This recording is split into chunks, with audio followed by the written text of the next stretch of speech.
So now federal bank the next HDFC bank. आप देखिए यहाँ पर Q2 के नंबर्स आ चुके हैं और ऑलमोस्ट आपने नंबर्स देख लिए होंगे और समझ लिया होगा कि कैसे नंबर्स है, लेकिन हम समझने की कोशिश करेंगे कि जो आज एक अंडर परफॉर्मेंस है, क्योंकि आज 1.5% के आसपास हायर साइड वर्क कर रहा था, लेकिन नंबर्स आने के बाद स्टॉक जो है वो आधा % नीचे है। ये अंडर परफॉर्मेंस किस वजह से आ रही है, किस पॉइंट बेसिस पर आ रही है, जबकि नंबर्स अगर आप देखें तो रिकॉर्ड है यहाँ पर, और नंबर्स को देखकर कोई भी कंप्लेन नहीं कर सकता। अगर आप देखें तो एस्टिमेट के मुताबिक से ऊपर आया है, और अगर आप देखें तो यहां पर CNBC TV18 का एस्टिमेट था 835.10 करोड़ का प्रॉफिट का, जो कि हायर आया है 954 crore year on year basis पर।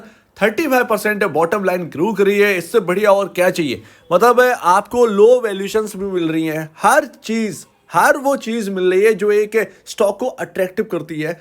वो सारी चीजें आपको जो है वो फेडरल बैंक के अंदर मिलती है। बैंकिंग स्टॉक्स अगर आप देख लेंगे तो काफी हाई वैल्यूएशन हुआ कर रहा है। इवन यहाँ पर जो है इंडस्ट्री पी से ऊपर उनका पी रेशियो चल रहा है, लेकिन फेडरल बैंक आपको प्राइवेट बैंकिंग में एक ऐसा बैंक मिलता है जो अपने पीयर कंपैरिजन वो वैल्यूएशन अभी भी पा नहीं पाया है, लेकिन नंबर्स जो है वो लगातार अच्छे डिलीवर कर रहा है।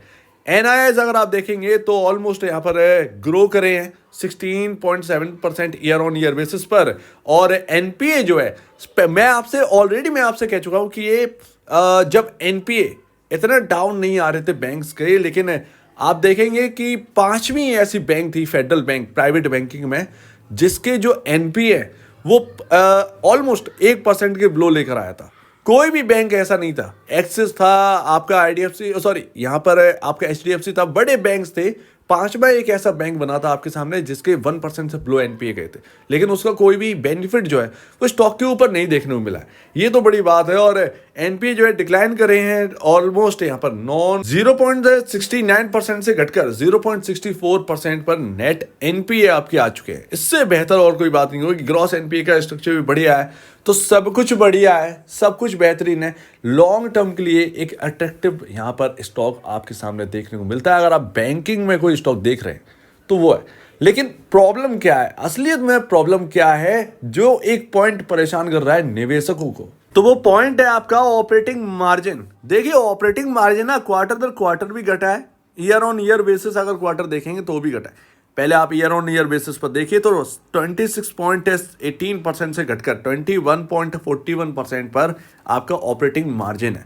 आप क्वार्टर दर क्वार्टर देखेंगे तो 22.62% से घटकर 21.41% का आपका ऑपरेटिंग मार्जिन निकल के आया। और ये काफ़ी टाइम पहले जब हम देख रहे थे कि वैल्यूएशन इतनी ज़्यादा इंक्रीज नहीं हो रही, क्योंकि हमारी जो कॉल थी वो 123 रुपये पर थी, और 123 रुपये से बेहतरीन कॉल फेडरल बैंक में बैठी है। ऑलरेडी मैं 80 रुपीज़ पर आपसे कह चुका, 85 रुपीज़ पर कहा था कि फेडरल बैंक बाय करिए, ये बहुत अट्रैक्टिव है और बाकी बैंकों से काफ़ी बेहतर प्रदर्शन कर रहा है, बस ये चल नहीं रहा है। प्रॉब्लम तो आज की नहीं है इसकी, अगर आप देखेंगे 3-4 साल पहले का रिकॉर्ड उठा के देखेंगे तो स्टॉक के प्राइसेस इंक्रीज नहीं होते थे। प्रॉब्लम तो है, स्टॉक जो है वो बहुत ही सुस्त, लेकिन जब चलता है तो अच्छे चलता है। लेकिन वही बात है कि जब आपके नंबर्स अच्छे आ रहे हैं और तब आप नहीं चलेंगे तो निवेशकों को थोड़ा सा डिसअपॉइंट होते हैं, तो वो यहाँ पर है। लेकिन एक पॉइंट हमारे सामने ऑपरेटिंग मार्जिन का, जो कि बहुत ही ज़्यादा यहाँ पर जो है ना परेशान कर रहा है, लेकिन जब इससे उभरते हुए नजर आएंगे बेहतरीन प्रदर्शन ये करके दिखा सकता है। जितना अंडर परफॉर्म ये कर रहा है ना, उतना ही आउट परफॉर्म, उससे डबल आउट परफॉर्म कहीं ना कहीं करके आपके सामने रखेगा फेडरल बैंक। और हमेशा फेडरल बैंक का एक अलग बिहेवियर रहा है। देखिए यहाँ पर टूटा नहीं है स्टॉक, थोड़ा सा डिसअपॉइंट आपको किया है आज ना चल के, लेकिन इसका मतलब ये नहीं कि आपका जो लॉन्ग टर्म जर्नी है वो खराब हो गई। देखिए एक दिन में कोई HDFC बैंक नहीं बनता, मैं चाहता भी नहीं हूँ कि HDFC बैंक बने। फेडरल बैंक ही रहे, ज़्यादा बढ़िया है, ठीक है।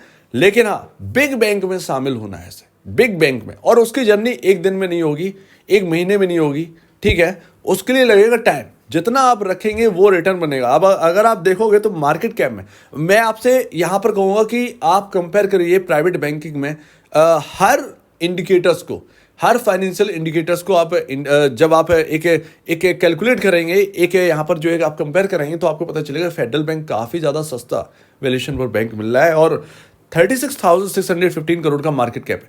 इसकी रियल जो फाइट थी वो थी IDFC फर्स्ट बैंक से, और दोनों पर ही एक अच्छी बाई कॉल अपनी तरफ से रही है। और IDFC first bank federal bank के कंपैरिजन ज़्यादा आउट परफॉर्म करके दिखाया है। फेडरल बैंक उतना नहीं कर पाया, लेकिन आगे के लिए फेडरल बैंक वाकई में एक आउट परफॉर्मर साबित होगा, क्योंकि आपको मिल रहा है 10.74 का पी रेशियो, जो कि हर प्राइवेट बैंक में नहीं है। आप देखेंगे तो इंडस्ट्री पी के कंपैरिजन सभी के सभी हायर साइड पर चल रहे हैं, हायर साइड पर। कोई का 21 है, कोई का 22 है, किसी का 23 है, किसी का 25 है।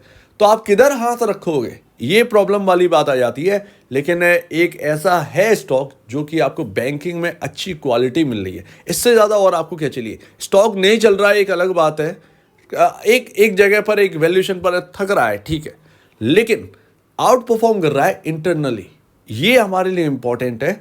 अब आज चले या एक महीने बाद चल जाए भाई, लेकिन एटलीस्ट एक अनुमान है, एक हमें एक फील है कि जब चलेगा तो अच्छा रिटर्न बनाकर देगा, क्योंकि कमियां नहीं दिखाई दे रही।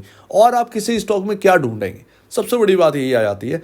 तो आप देखिए बुक वैल्यू से भी काफ़ी ऊपर नहीं है। इवन आप कंपेयर, मैं अभी करवाता हूँ यहाँ पर, ये आपके बिग बैंक्स है। इवन IDFC फर्स्ट बैंक 2.30 के पी मल्टीपल, सॉरी यहाँ पर price to book value multiple पर जो है वो वर्क कर रहा है, ठीक है। आप कर रहे हैं 1.30 के आसपास समथिंग।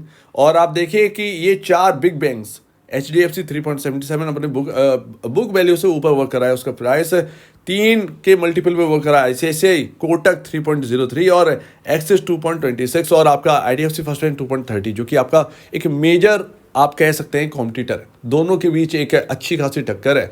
अब वो फ्यूचर, वो आने वाला टाइम बताएगा कौन आगे ज़्यादा निकलता है, लेकिन फिलहाल जो है IDFC फर्स्ट बैंक ने ज़्यादा आउट परफॉर्म करके दिखाया। तो ये आपके सामने, सो दैट यहाँ पर इन सभी मेजर से पता चलता है कि यस, फेडरल बैंक वाकई में एक अच्छा पिक बन रहा है इस वक्त, लेकिन ऑपरेटिंग मार्जिन थकाने वाले। और अगर आप FIS के देखेंगे, ये लेटेस्ट पैटर्न है सितंबर का, आगे तो 26.27% से बढ़ाकर 27.01% पर पहुंच गए हैं ऑलमोस्ट। अगर आप DIS को देखेंगे तो अपने हाईएस्ट स्तरों पर होल्डिंग पहुंचा दी है 45.97% पर। तो ये एक अच्छी बात है।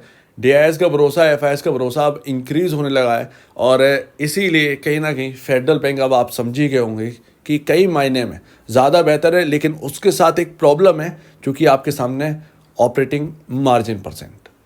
सो उम्मीद है जो ऑपरेटिंग मार्जिन थोड़ा सा परेशान कर रहे हैं निवेशकों को, वो जल्द से जल्द सुधरते हुए नजर आए। हमें उसका वेट करना है। अगर आप शेयर होल्डर हैं फेडरल बैंक के, तो आपके सामने ये सारे रहे हैं, आप स्टडी करिए इन सभी चीज़ों को, तब जाकर आप अपना कोई एक डिसीजन बनाइएगा फेडरल बैंक को। और कोई नई खरीदारी करने चाहता है तो ये सब आपने देखा, लेकिन स्टडी जो है वो आपको खुद से भी करनी है, ज़रूरी है, ताकि एक कन्फर्मेशन मिले कि जो कही गई बात है वो क्लियर है, वो सही है, ठीक है। एंड लास्ट, यहाँ पर इंपॉर्टेंट सपोर्ट है आपका 143, इस पर ध्यान दीजिए। और काफ़ी वक्त जो है वो 143 के ऊपर स्पेंड कर चुका है, और यहाँ पर अच्छे खासे सपोर्ट भी बन रहे हैं 143 पर।